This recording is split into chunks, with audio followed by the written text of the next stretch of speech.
essa questão, né, do Manaus trazer jogadores panamenhos, jogadores colombianos, né? Ano passado também já fez isso. Foi uma discussão que eu tive muito com o Rafael Cerqueira, né? O FABR Highlights, para quem não conhece. E a gente entrou muito nessa discussão, né? De que o próprio Reiner também já tinha falado que pro Manaus capitalizar, né? Pro Manaus trazer esses jogadores é um pouco mais difícil, né? Porque é um calendário menor, né? Se você parar para pensar no norte, no pior cenário possível, por exemplo, pro Manaus ano passado, eles jogariam 4 jogos, no pior cenário, no ano inteiro. Esse ano, óbvio, a gente ainda não sabe como vai ser com relação à unificação e tudo mais, mas não deve ser um calendário muito maior, não tem um estadual. Então, o cara, o jogador, tanto brasileiro quanto de fora, ele olha para tudo isso na hora de aceitar ou não uma proposta. Porque ele precisa, obviamente, pensar no futuro dele, entendeu? Ele precisa pensar se ele vai conseguir construir material em um ano que ele fica lá e jogar poucos jogos. Ele tem que entender que ele tá num lugar que é um pouco distante dentro do próprio Brasil para você ir para outros lugares.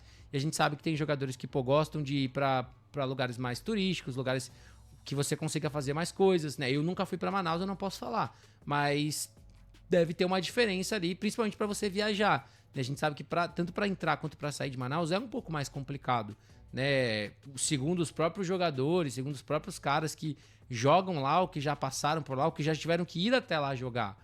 Então eu acho que isso é uma questão, e o time tira um certo proveito disso, trazendo esses jogadores que talvez a gente não olhe tanto, né? Jogadores colombianos, jogadores panamenhos, que vivem uma realidade diferente da nossa, que podem igualmente ter um potencial muito bom e que você consegue ter uma troca de experiências muito forte.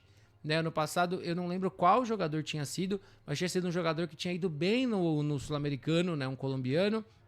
Esse ano, aposta também em jogadores da seleção do Panamá, o outro menino colombiano, jogador de DL, me fugiu o nome dele à cabeça agora, mas também é jogador da seleção.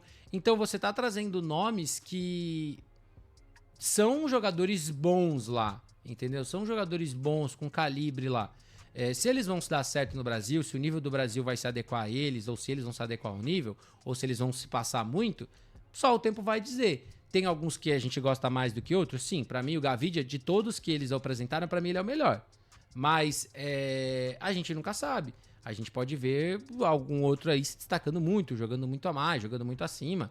Mas é muito interessante como a gente, dentro do próprio Brasil, tem um cenário tão diferente e tão complexo para você trazer jogadores, né? Não é uma coisa assim tão preto no branco como a gente imagina, né? Então essa é uma questão muito, muito importante,